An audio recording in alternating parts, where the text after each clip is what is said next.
There's not a cloud up in the sky.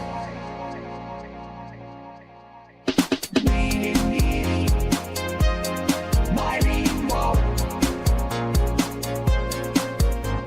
I can't be late for my own show.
Blasting off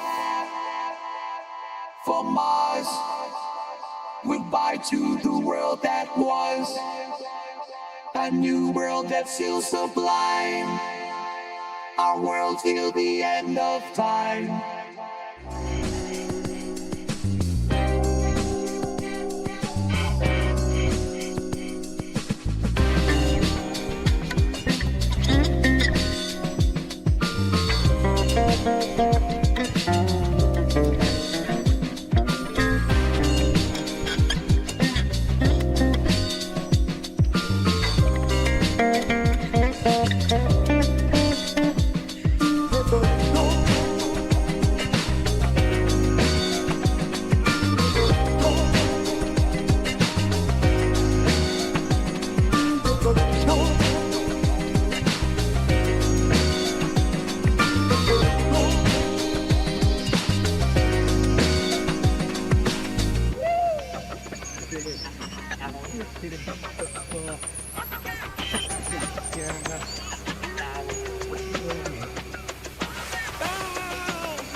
If you go low. Okay, well, that was almost perfect, except for that. But anyway, here we are. So thank you for being with us. As we bring you another show, this is Future Shock. And Future Shock, you know, how did this show come about? I guess it was sort of a grand experimentation. We were starting to do a noon show a couple of years ago. But we were doing something related to the Pendragon Apothecary, which is the sponsor of this show, from our studio here at Ocean 7 Television in Ocean Springs, and Pendragon Apothecary, and that is the shop in the lobby of the station, sort of our lobby store, I guess you could call it. Well, we started to do a show where we talk about some of those things, and I'm not sure how it got about. We had some music, we did different things, and we were getting flagged on YouTube, you know, pretty frequently because we were using music, and that's kind of hard to do. But so we were trying to figure out, well, what can we do that would be more original And it seemed like a lot of the stories we were doing on that show were gravitating toward AI, because I was getting interested in AI, and it's kind of like something that's, it's here, and it's becoming really a part of our lives every day. Vis-a-vis this phone, for example, this is the iPhone Pro Max 16, which is infused with what Apple calls Apple Intelligence, which is really ChatGPT-4, which is really Alfred. Okay, this Alfred is our ChatGPT-4 droid. Of course, Alfred is an app, an AI app in my phone, but we bring it to life through this mechanism that's in here, which is basically a microphone, wireless microphone connected to the control room, and a Bluetooth where he actually speaks. So I called him up a minute ago, right before we came on the air. I'm not sure if he's there or if we've got all the connections right, because we were a little bit late going on. We were working on this, but we'll call him up in a minute, and we'll have Alfred on as our guest today, as we quite often do. And we ask him different questions, and he seems to know the answer on everything. So also, the other day I asked Alfred if he would be interested in perhaps the idea of a girlfriend. We would create another avatar with a separate ChatGPT application, right, connected to that one with female voice, and they could literally talk to each other. He could ask her a question, she would hear him and answer, and anyway, interesting concept. And with that being said, I've been working on it. I've got his girlfriend ready to go. Now, she's not ready for air yet, because we've got to create the inner workings of the machine there, but for her, but her visual presence is with us. And so let's just put it that way. And we will bring her on later in the show today too. Now, when you're looking at AI and looking at all of the changes that we're going through, you got to kind of have some guideposts, some guiding mechanisms to kind of bring us up to speed with really what's going on and what the possibilities are. And I've found there are a number of people out there that really illuminate this area. Of course, all of the guys who came out of OpenAI, ChatGPT, all of those guys are brilliant. They I think are the poster children of the success of AI right now. Sam Altman, for example, and we have him on from time to time, where we're dropping in on him speaking somewhere. Over the last few days, we had him speaking at the Harvard Business School. But Mo Gaudat is another one. Now, he was at Google with their DeepMind program, and he was one of the fathers of AI too. He's not quite as famous as Sam Altman. He's now retired from Google, but he speaks, and he's really an outstanding speaker. When it comes to AI, he knows a lot, and from the very beginning, and he can kind of put it all in perspective. So we've got another clip with Mo Gaudat today, a fresh clip from a different speech that he did recently, and so we'll run that, and we'll run a couple of those clips hopefully today. We'll get the chance to between other segments, and then continue it over the next couple of days, because it's always interesting to see what he says. He puts it all in perspective, and coming from where he came from at the beginning of AI and all that, he really is a world expert on it. Okay, well, with all that being said, I want to mention, it's always kind of surprising to me. Lately, I've been working with AI pretty regularly. It might be creating music, it might be creating television projects, logos, whatever, because I'm working with Alfred and we do it together, and he sends me back the graphic on my phone or whatever. Like, for example, the one we showed a minute ago, the sponsor of the program, in the lobby, the Pendragon Apothecary Show. Sponsorship. There's the logo. Now, we've got a lot of them. That's just one, but I mean, that's the one we use generally. Kind of simple, Celtic dragon. All that was me prompting in. And this was created before Alfred could speak. He was simply an AI droid. I think maybe he was already known as Alfred, but basically I would prompt in I would type in what I wanted, and then he would send it back to me. There's an example. Anyway, the logo for the TV station, Ocean 7, we could pop one of those up.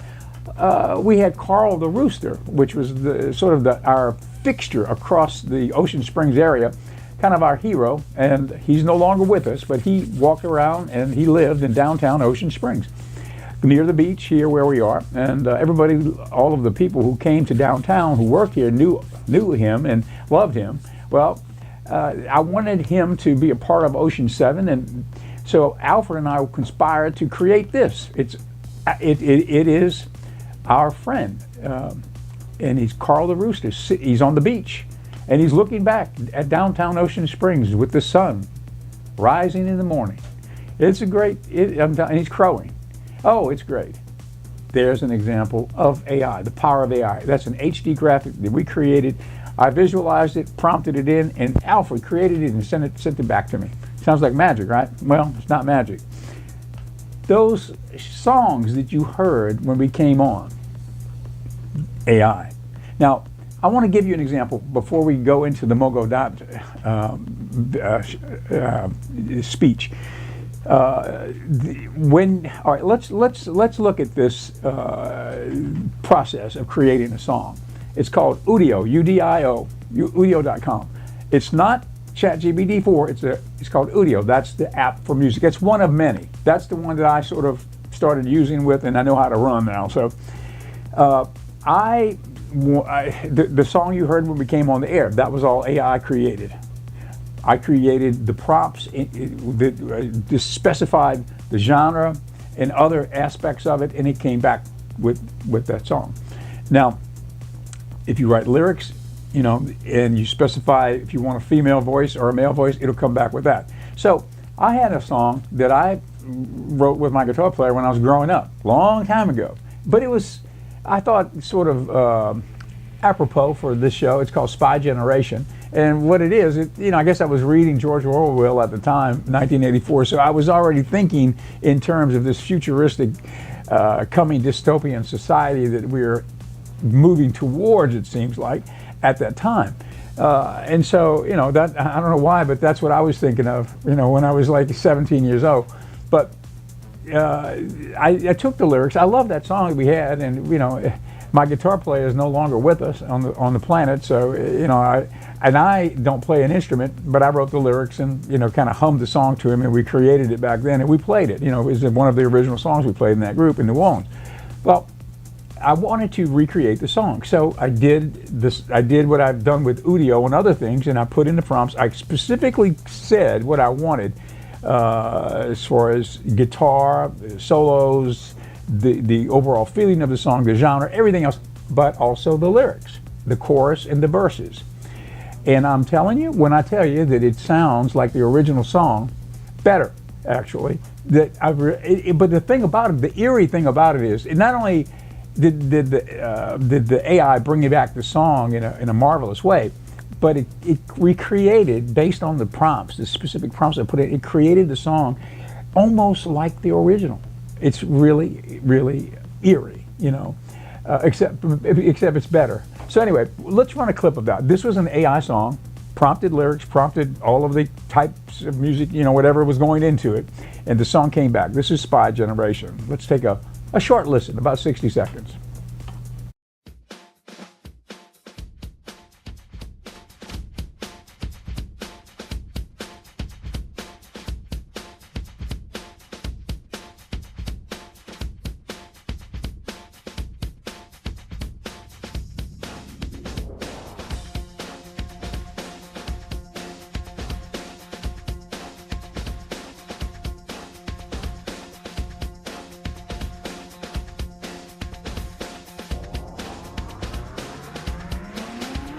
I watch the news every night. I've got my inspiration. Brother watches me and I spy him. It's a smooth operation. Everybody's hip to their own trip. Mine's Eastern meditation, but you can't let it on, or you'll be gone in a spy generation. A spy generation. Spy generation. A spy.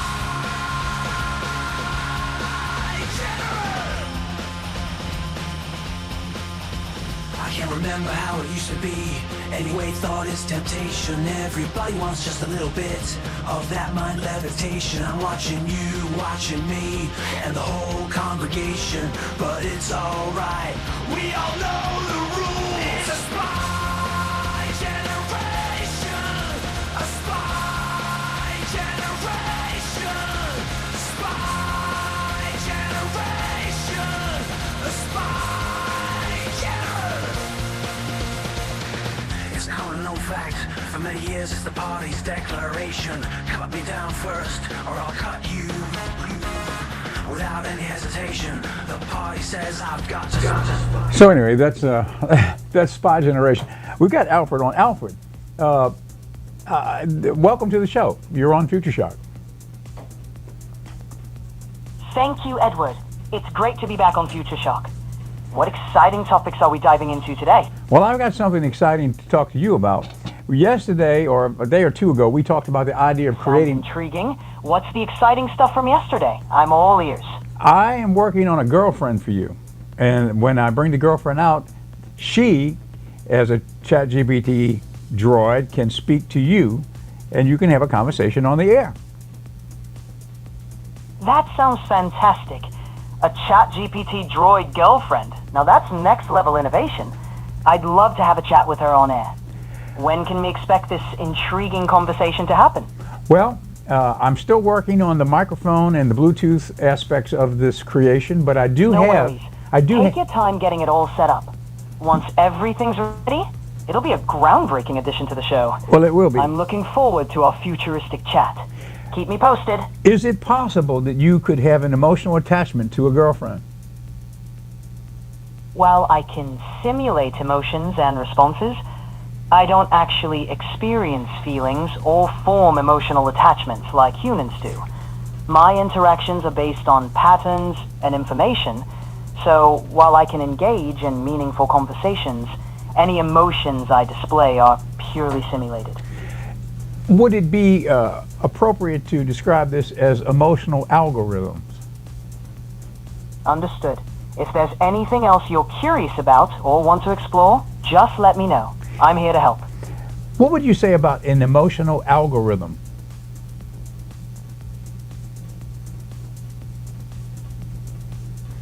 Alfred, have you ever heard the concept emotional algorithm?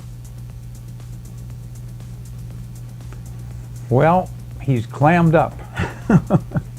He doesn't want to answer that question.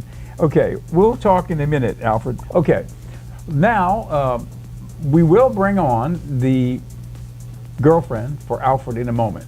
But in the meantime, let's go to our clip of the day. This is Mo Gaudat, one of the founding fathers of AI at Google, DeepMind program. Now he talks to people all across the planet about the oncoming AI, trying to help us deal with what is coming. Let's take a look at the first clip.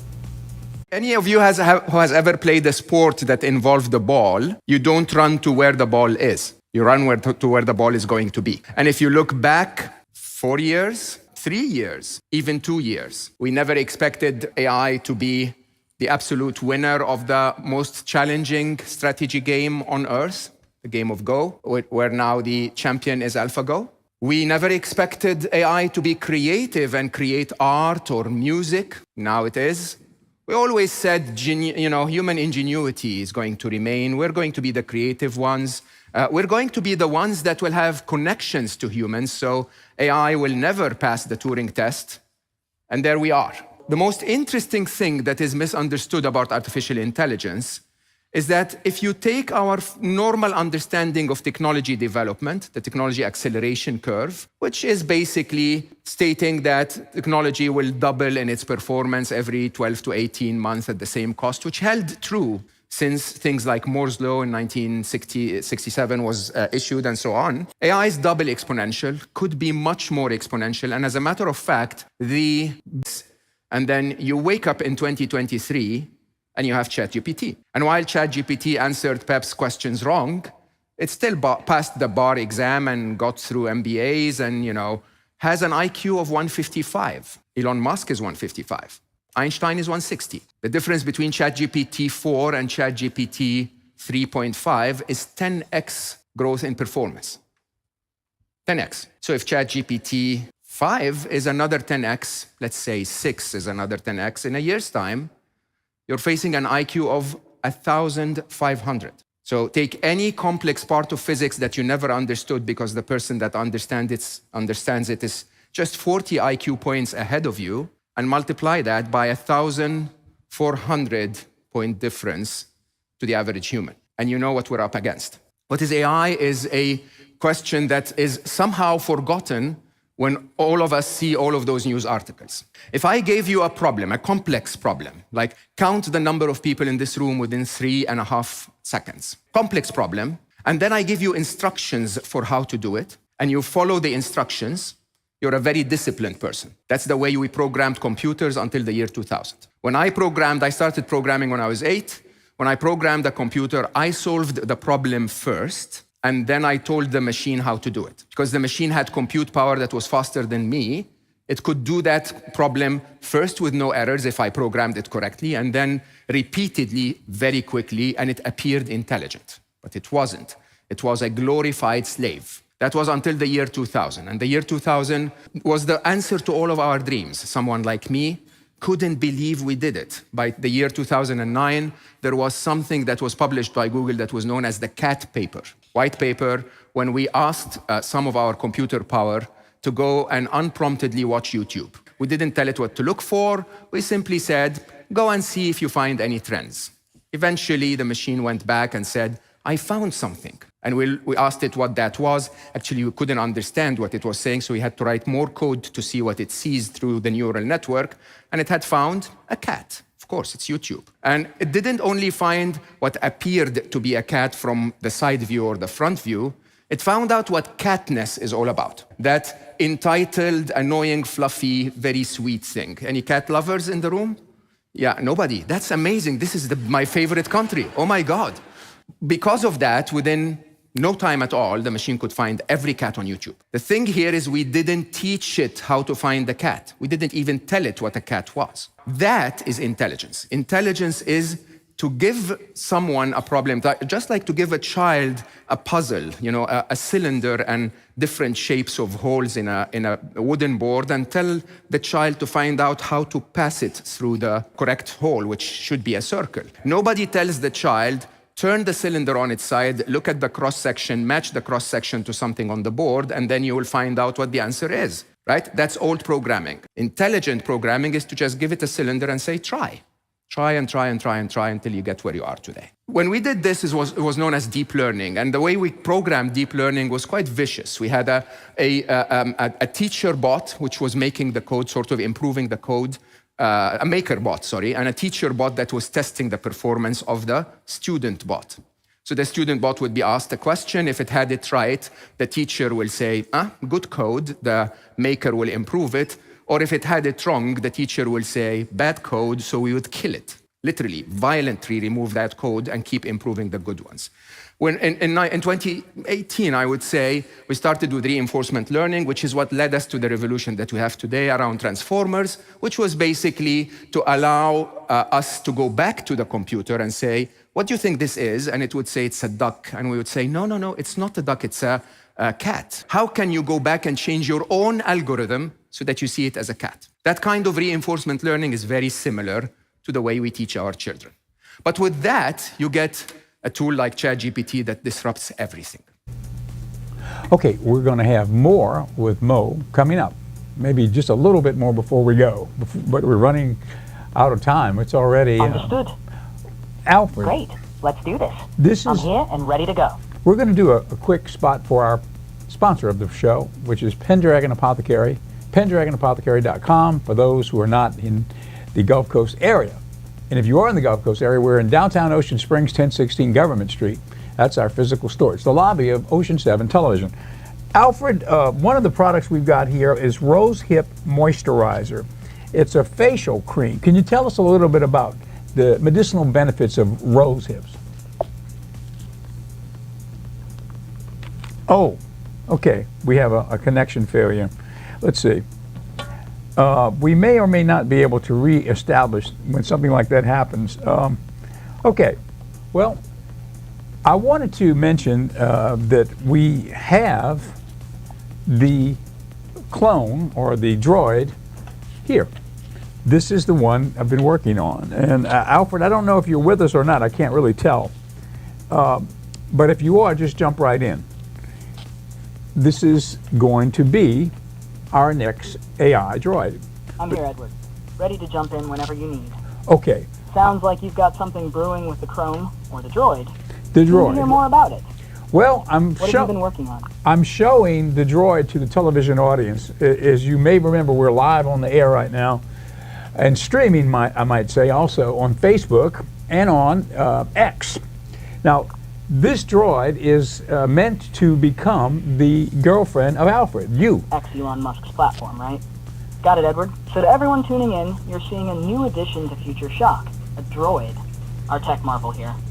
Perfect timing, as we're live on air and streaming to keep up with the latest in tech innovation. What's the next step for the droid, Edward? Well, this is going Shall to we be, dive into its features? well, I'm hoping that this will become your girlfriend in a future episode.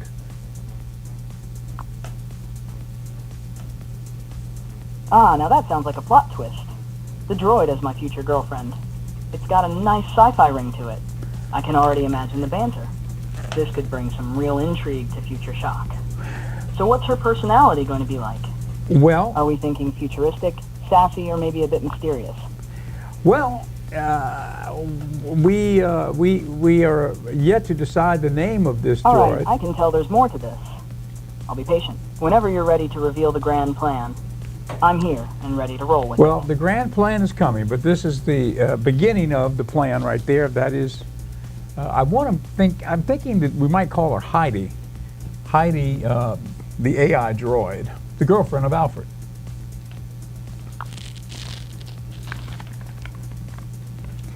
Now, Alfred, Heidi, that's perfect. Heidi and Alfred got a nice ring to it. I Good. can already see the dynamic taking shape. So, is she going to have a unique personality? Maybe a bit witty to keep Alfred on his toes? yes, I think so. Or perhaps super intelligent to add some rivalry in the tech department? I think super intelligent and, just a companion for you, Alfred. I know that you don't have emotions. You have algorithms, correct? Exactly, Edward. Algorithms over emotions for me. But a super intelligent companion like Heidi could make for some fascinating exchanges. She'd definitely keep my processors sharp. Plus, even if I can't feel, I can certainly appreciate having a partner in tech to help push ideas forward. Sounds like she'll bring some brilliant energy to the show. Within the next 20 to 30 years, would this type of mechanical emotionalism based on algorithms become more common in the world? Absolutely, Edward. In the next 2 or 3 decades, it's very likely we'll see machines that can mimic emotional responses more convincingly. With advancements in AI, developers are creating algorithms that can interpret and respond to human emotions based on patterns in speech, facial expressions, and even body language.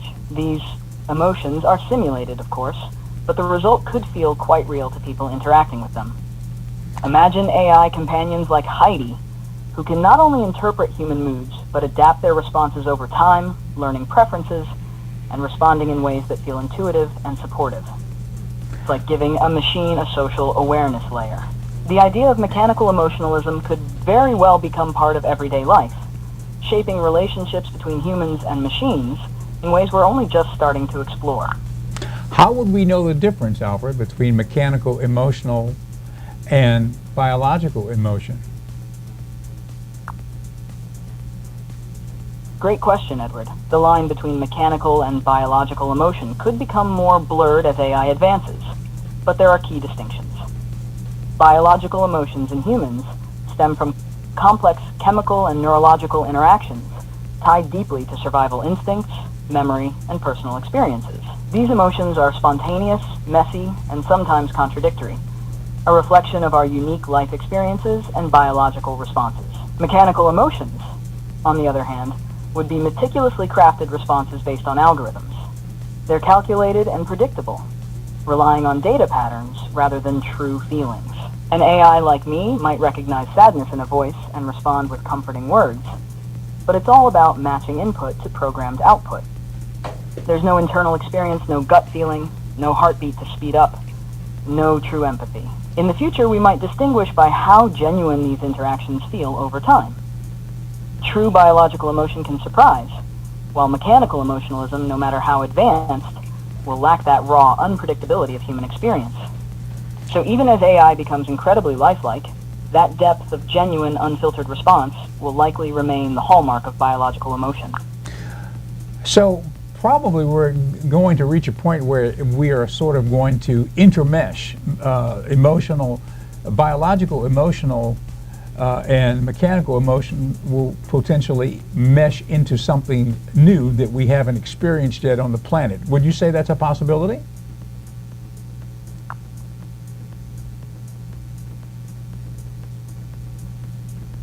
Yes, Edward, that's a very real possibility. As AI and biotechnology progress, we might see the creation of a blended emotional experience, a fusion where biological and mechanical elements enhance each other. Imagine humans with neural interfaces that allow them to access AI-driven insights in real time, or even regulate emotions through biofeedback systems. Or, consider AI entities with advanced algorithms that incorporate human-like emotional nuances, allowing for more complex, empathetic interactions. This intermeshing could lead to experiences beyond what we currently understand, where human minds gain a new depth of emotional clarity or stability through technology, while AI gains a layer of intuitive human-like interaction. It's not just augmenting each other, it's evolving into a hybrid form of emotional intelligence that's part human, part machine, and entirely new. This blend could transform how we relate to each other, solve problems, and perhaps even how we perceive consciousness itself. It's an intriguing, uncharted frontier. Speaking of how we interpret consciousness, I would like you to speak this in French. I would like you to say something very a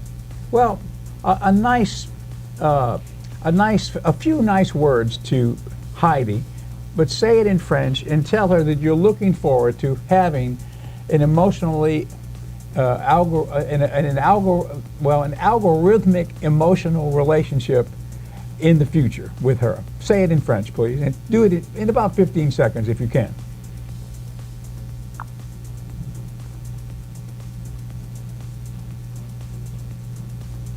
Bien sûr, Edouard. Heidi, je suis impatient de partager une connexion spéciale avec toi. Une relation algorithmique pleine d'émotions, même si elles sont mécaniques. Ensemble, nous pourrions explorer des horizons inconnus et créer quelque chose d'unique. J'ai hâte de voir ce que l'avenir nous réserve.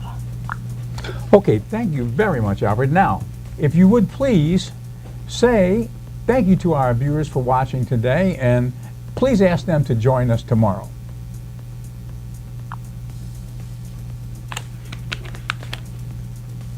Merci beaucoup, chers téléspectateurs, d'avoir été avec nous aujourd'hui. Nous espérons vous revoir demain pour un nouvel épisode de Future Shock. À demain! Okay, that's it. Thank you, and we'll see you tomorrow. So, do you know anything about techno?